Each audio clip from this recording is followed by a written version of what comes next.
Computer. Hey everyone, it's Angela here from Equenti Leadership and Learning and Leadership Conversations, and I'm massively honoured to be joined by Jen Forster today. Hey Jen, how's it going? Hello. Oh, I am amazing, and I'm so excited to chat with you. We had the most expansive chat in New Farm Park recently, and we said we should have recorded it, so we're recording today. So here we go.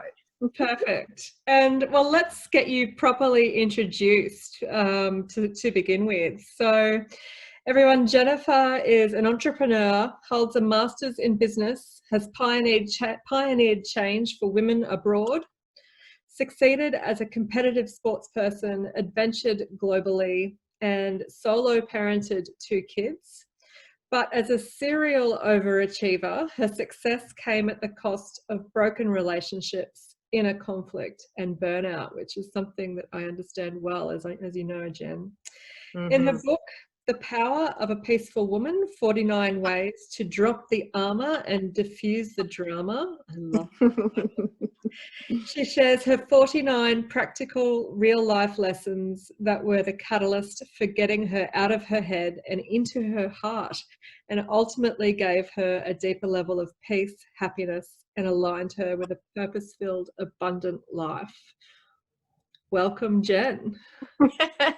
Thank you. Thank you so much. And, you know, all of that is true. I often let people know the first part of that is what most people want to know, but it's the second part that I think we all need to know, because it is the second part of that introduction that has, it's cliche, but it really has changed the way I work, the way I parent, the way I love, and the way I live. You know, just completely 360-degree flip. I think some of the key words, well, there was a lot in there, but for me, getting out of our heads and into our hearts and trusting that process. It's not something that in certainly my world of work, in the corporate world, is valued overtly or explicitly. But we always know when we're overdoing the thinking and underdoing the connection with ourselves and also the connection with others, and it shows up in business in all sorts of ways. So what I want to talk to you about today, Jen, is exactly that, and it's around this idea of emotional health. And I'll just set this in the context of my Leadership Mojo model is a coaching tool that I use that describes how we can be vulnerable to an external locus of control, always responding to conditions in our external environment, which affects our results and the way we show up, but also really affects our core sense of self and confidence. And in the coaching process that I do in the corporate world, I want to turn that story inside out. I want my leaders so rock solid at their core that they can more functionally and constructively choose a leadership state that serves their team, gets better results, and can influence those external conditions over time. Now, for a leader to be functional and constructive at their core, I say that there are 4 domains where we need to be healthy and well. And I think if I describe those, and then we'll set this conversation in that context. So there's the mental domain, which is about staying alive and engaged with the disciplinary depth of our thing, whatever it is. So what are we watching, reading, attending? Who are we talking to? Who are we networking with that keeps us alive in our discipline? That's easily understood. People can really, identify with that quadrant. The physical domain, staying fit and healthy and well, and all of the routines that go with that, people get that as well.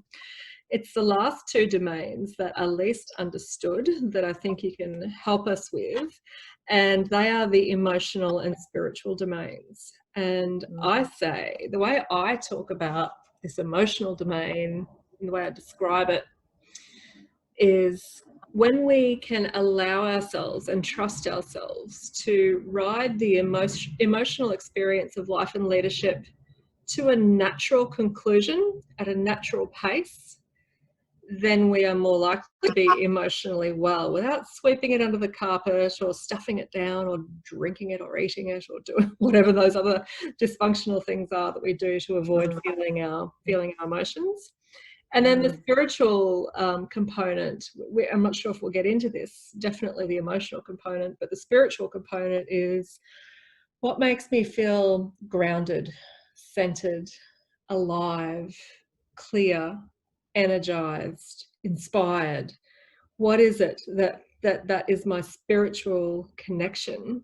And it can be a range of different things, ranging from like proper organized religion for some people, other forms of spirituality, meditation. For me, it's my horses, so that sense of beautiful connection to nature and connection to the animal.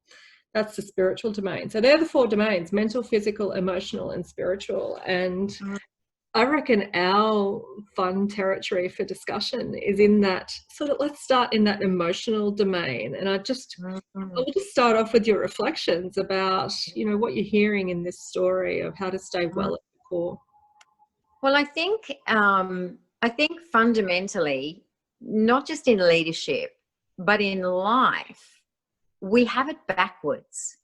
So I love your 4 quadrants, but I think we are trying to get those 4 ducks in a row, if you like, backwards. You know, we really put a lot of our daily effort into the mental and the physical, and we kind of think, okay, if we can just get the mental and the physical, everything else will fall into place.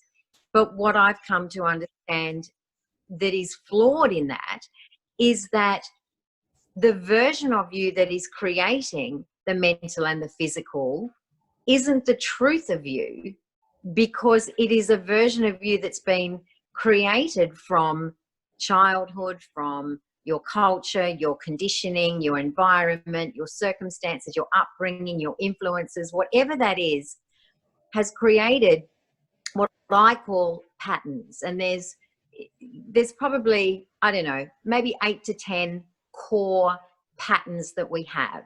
Things like, for example, an overachiever pattern. That's mine. Very familiar with that. Yes. But then there's patterns like the nurturer. There's patterns like the peacekeeper. There's patterns like the hoarder. There's patterns like the knowledge seeker.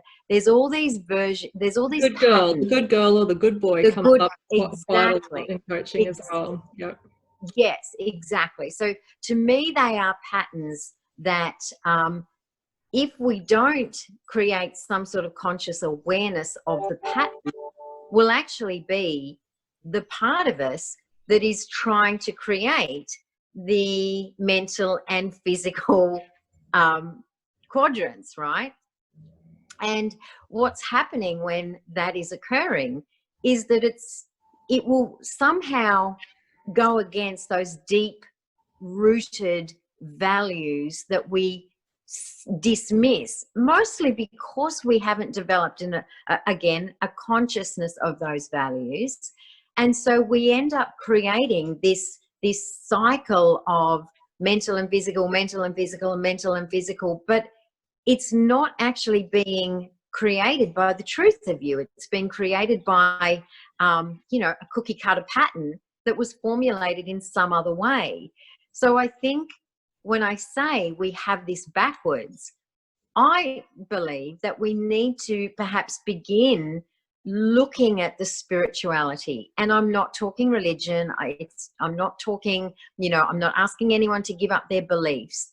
But we all, if we stop long enough and spend some time there, we all have a sense of spirituality which is driven, which I think is value-based. If without getting too woo-woo about the whole thing, I think our spirituality, I think we all have maybe three-ish really strong values, and then we've got a lot of secondary values. But for example, my 3 fundamental, top values are freedom, family, and fun. Yeah. So my spirituality, this sense of me, the essence of me, is at my highest vibration and frequency when I'm honoring those 3 things. Now, someone would say to me, but Jen, how do you bring family and fun and freedom into, you know, into business. You know, I'm trying to lead here,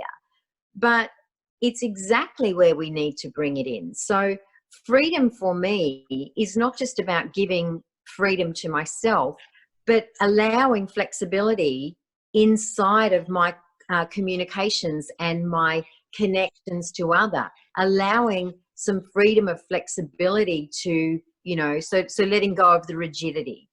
Family, you know, that family inside of business and leadership, creating a team that is connected to a strong sense of family or a singular family value, that's just such a vital ingredient to creating a cohesive team that will work together for the cause, right? And fun is, to me, the energy source of our creativity. If you're not having fun, your creativity is going to be completely stifled. But the traditional way of being a leader doesn't necessarily encourage you to bring your spiritual values into the version of you that the world sees, which is the mental kind of version of. I would say it's actively discouraged, Jen. In the book. Right. Yeah. Right. So what that really looks like is we're constantly, this is where the burnout comes, because we're constantly trying to push against what it is that makes us us. And then we kind of hit the emotions. Then the emotions start, you know, the feelings, the, you know, the anxiety, the depression, the, you know, I don't want to do this, this is too hard. All of those things then start to, you know, to start to eat away at you emotionally. And of course, there's the vicious cycle. That's where we, you know, burnout. You know, for me, it was burnout. For me, it was sacrificing relationships and not knowing I was doing this, but it's exactly what I was doing. Yes, So yes. I absolutely think that quadrant of leadership is brilliant. I really do. But I, for me, believe that we need to be coming at it from the back end, which is, let's look at our spirituality. Let's really anchor to our values. Our values will drive our emotions. You know, does that give us a sense of joy? Does it give us a sense of excitement? Does it give us a sense of achievement and happiness? You know, Yes. and then, you know, have us want to be really focused on ourselves physically and want to be that leader that steps into really, you know, driving the team, because it energizes them. It doesn't suck the life out of them. It actually energizes them.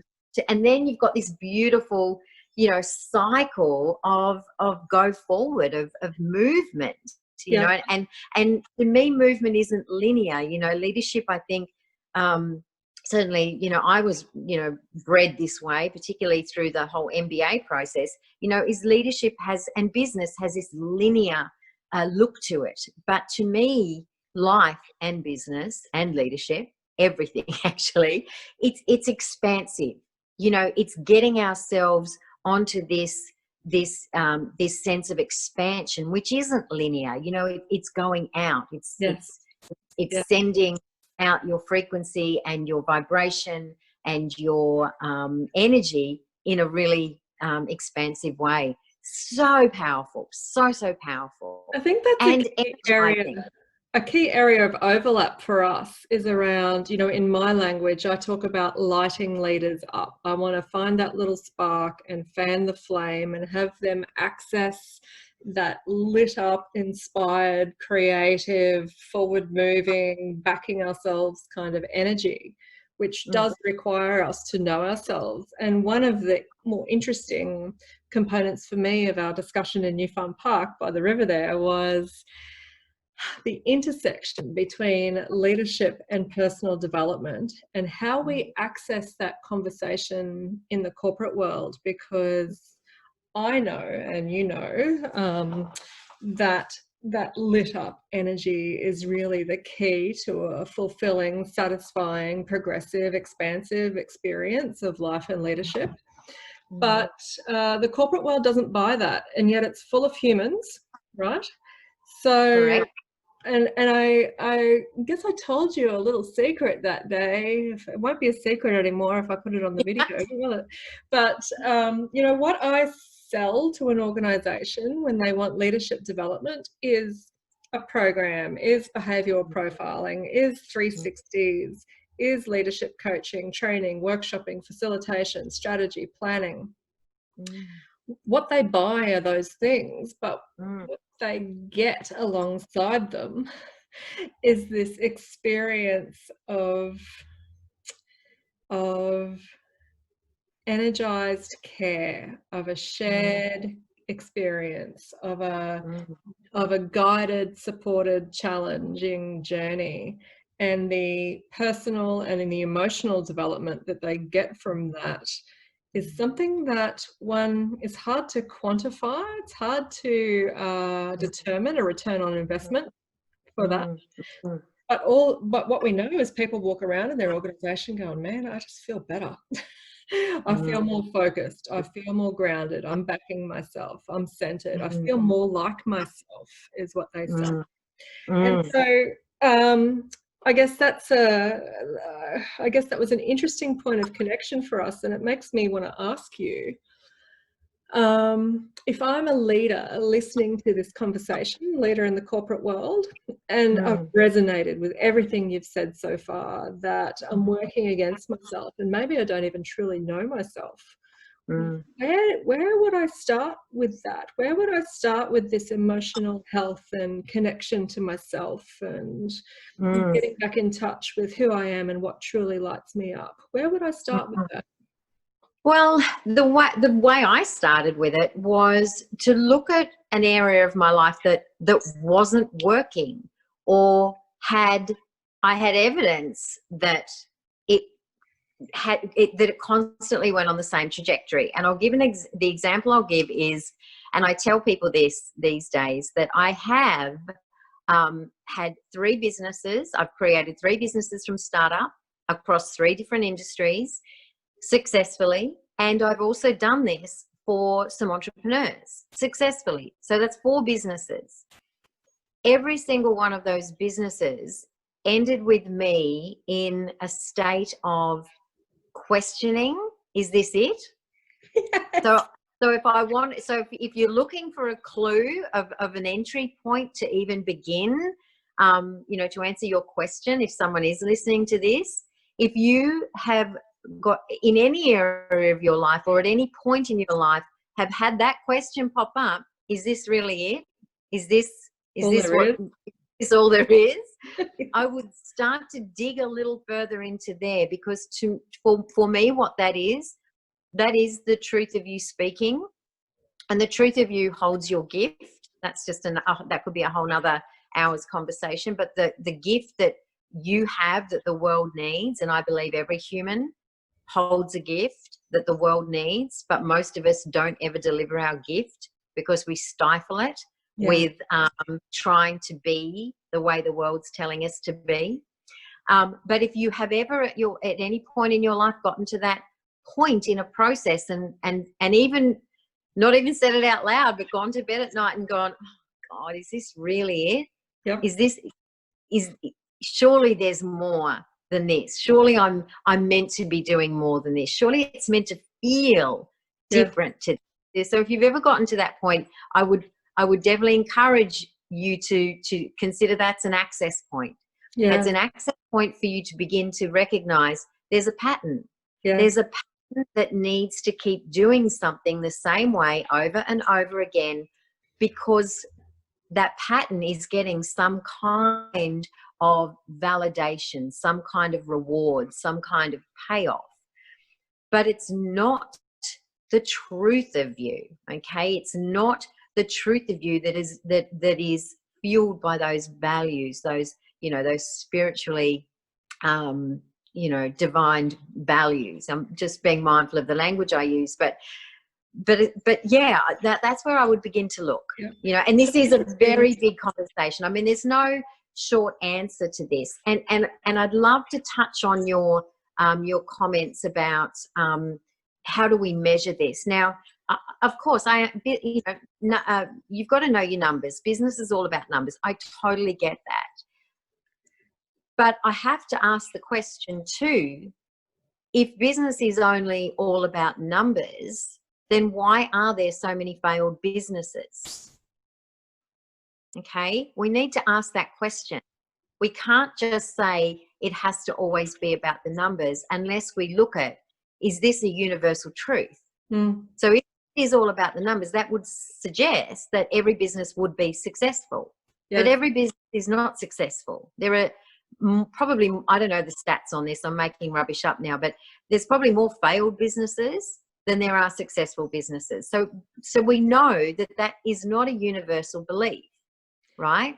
In fact, there's something underneath that. So can we look at perhaps, do we need to look at our qualitative data as well as our numbers? And I think this is an element in business that society for so long just hasn't considered as an important piece of data in a successful business. And if you do look at some of the successful businesses, and two that come to mind are Google and Ariana Huffington is an absolute advocate of this as well. They are just two that come to mind that bring qualitative data into measuring the success of their business as much as the numbers. So I don't think we can just measure one form of this and say this is how we'll have a successful business, because we've got plenty of evidence to the contrary, right? That's not a definitive formula to follow. What I've noticed in the businesses that I work with, the bigger businesses, is that the numbers say that they're profitable, but even the qualitative measures, they try to convert to quantitative measures. So I'm thinking of engagement surveys and things like that. And I bet right now in the times of pandemic that there are a lot of businesses that are suffering in terms of employee engagement, morale, satisfaction. What we try to do is convert those into numbers, and we do lose a lot of the richness of the human experience of work. And through my own questioning, when you mentioned before that the question of, is this all there is? I asked myself that out loud with my own mentor about 18 months or 2 years ago, and I wrestled with that for a long time, sat with it for a long time. And my emphasis now as a result of doing that is that I really want to rehumanize the experience of work.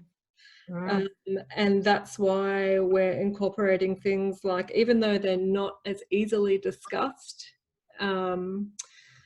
and they're certainly not a key selling point, but it's the sneaky part that we offer alongside the conservative or conventional corporate frameworks, is the emotional and spiritual health, because they having healthy humans at work, not just physical health, but emotional and spiritual health, mental health, and allowing a human experience of work, not just for the teams, but for leaders as well, to have a human experience of work and to access more of who they are and to bring forward into the workplace more of who they are. That's really tough to measure in an engagement survey, or even, certainly in terms of profitability, but even the anecdotes, even the qualitative data, the conversations that we have around the business, people don't have the language for this in the corporate world. And you've already implied in our conversation today, you said you're being mindful of your language, probably for the corporate audience, right? Because exactly, for the corporate audience, because even when I say the phrase, whichever, most people will have heard in some context, woo-woo, we even use the language of woo-woo, I believe, to talk about a topic that is really key to a really abundant, rich joyous, prosperous life. But we don't quite know, well, you know, how do we bring, it's got all that going on underneath of it, right? Because we're just not sure how to bring it in as you say, it's not measurable. And how do we link it to what shareholders and business leaders value?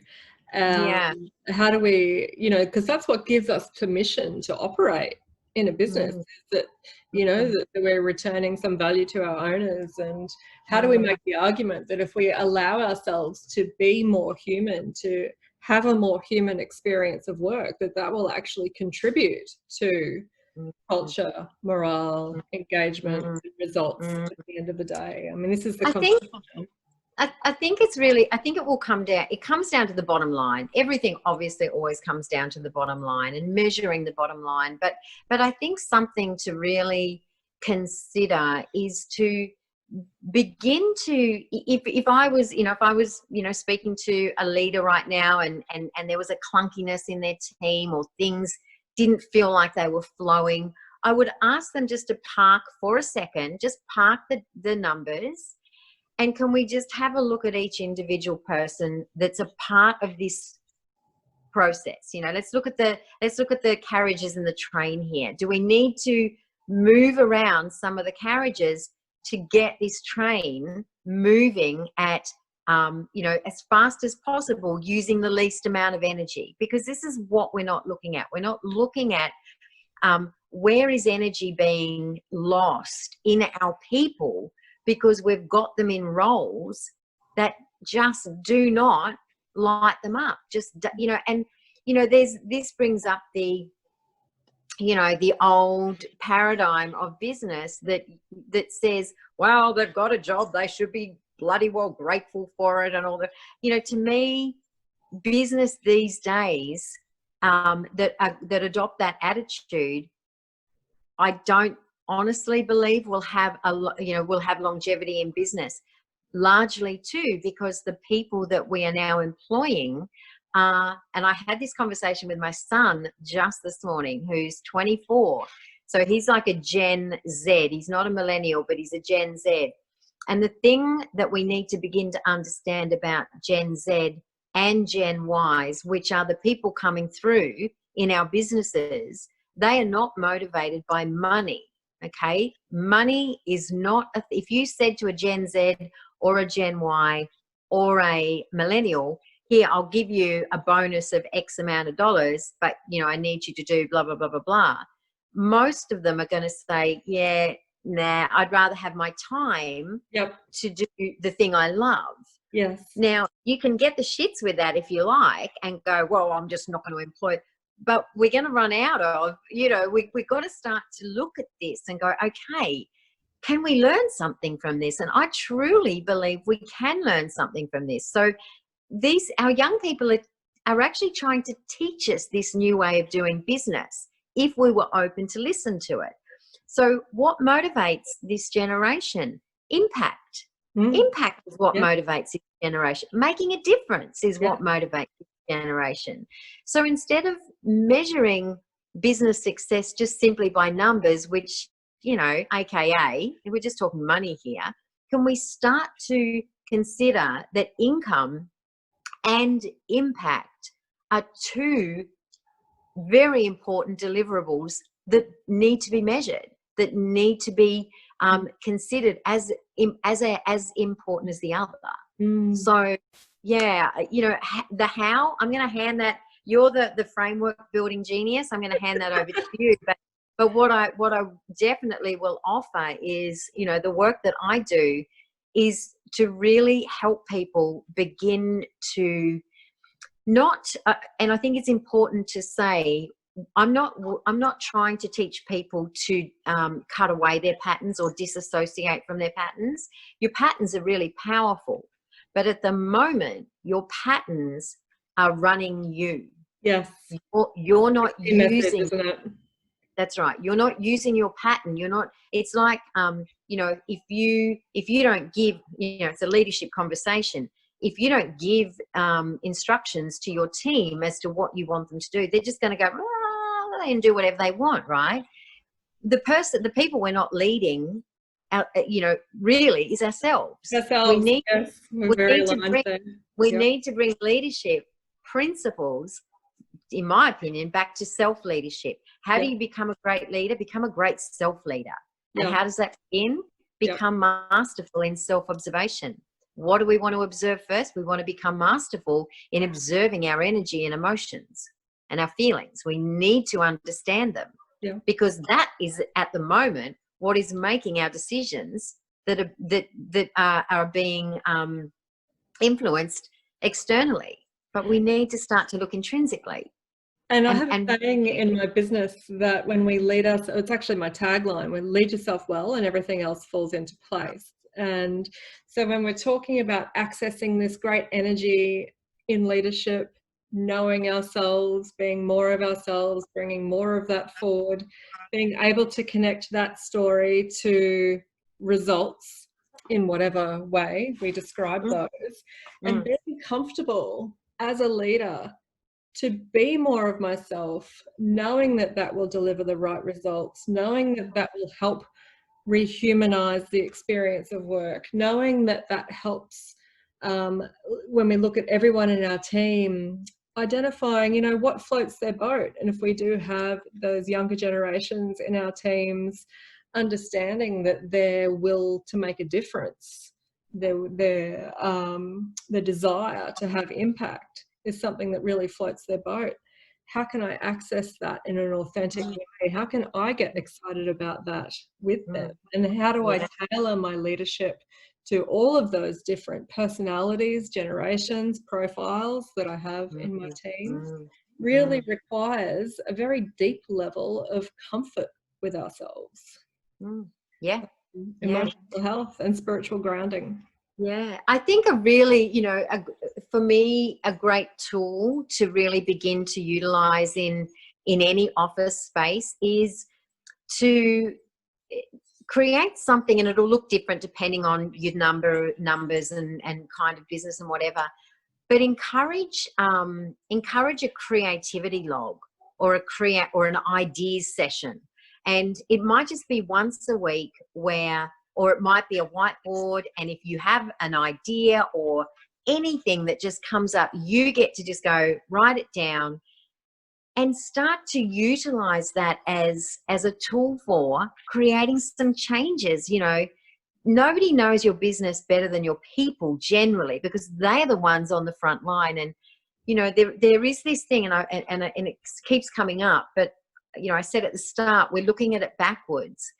And I think business is often done that way too.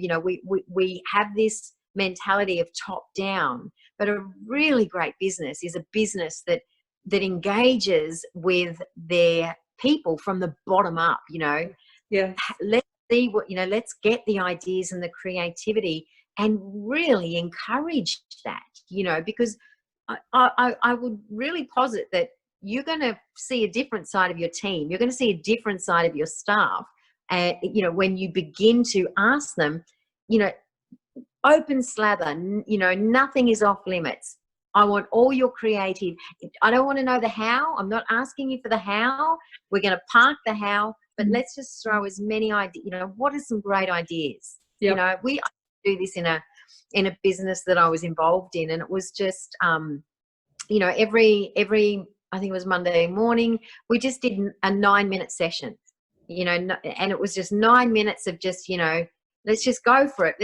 And it really was a perfect day to do it, because it totally lifted the energy of everybody as well as they went out into the day, and it took them from the how thinking, the left brain or whatever, and flipped you into the creativity, which is the right. I think I could have that back to front, but yeah, so it's really, it's just an element to business that, I think not everything can actually be measured in numbers. Yeah. I think that's the bottom line. Maybe that's what we're actually trying to do, something that isn't actually doable and actually probably isn't necessary. Yeah, and why measure it, perhaps even? Why try to measure this dimension? Measure other dimensions, but let's not try to measure this dimension. Let's just harness it, move with that energy, expand with that energy. Yeah, refer to it as impact. How, you know, how can we have a greater impact? Yeah. You know, how can we, you know, get our message out there even more? How can we be our message? You know, and how can everyone in the team be the message? You know, I would offer to anyone, a leader that's listening to this, have you got members in your team that you can just rattle off right now that you know are completely disengaged and kind of just rotten up, right? And I'm not saying this in terms of, you know, getting rid of them. I'm saying this in terms of there's something in them that they have to contribute as a leader. It's not just your job to raise the income numbers and the profit. It's your job to really engage the gift and the essence of the people that you have in front of you. It's that funny, will just raise the numbers.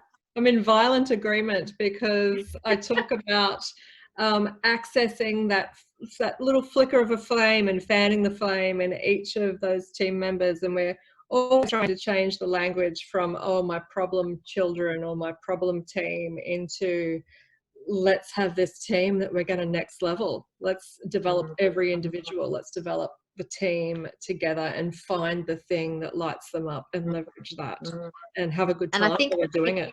I think I've seen you say this, Ange, or at least I say it myself, but, you know, a rising tide lifts all ships, right? Yes, absolutely. What we want to be looking at in our businesses as in leadership.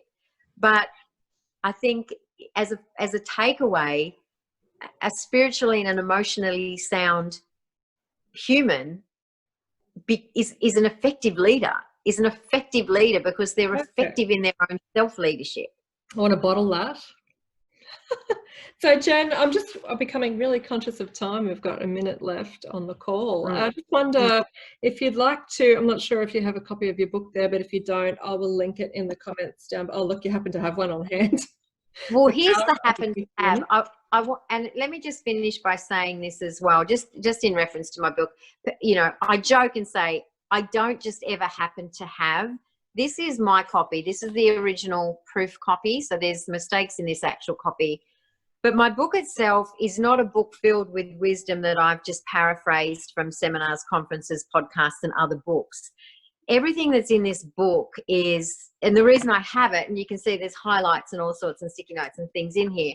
The reason I have this is because this is how I live my life. The principles in this book are how I live my life, you know, and I read my own book. People, you know, I don't say that lightly. I do read my own book. And at the end of every lesson, there is a practical exercise. So for, you know, the corporates that like to have something tangible, there is a practical exercise at the end of every lesson that will allow you to integrate each one of the lessons. But I live and breathe my book. So it's never, although it always looks like it's like, ta-da, this is my very well-worn, very well-highlighted, well dog-eared copy that yeah, I live. I truly live it every single day.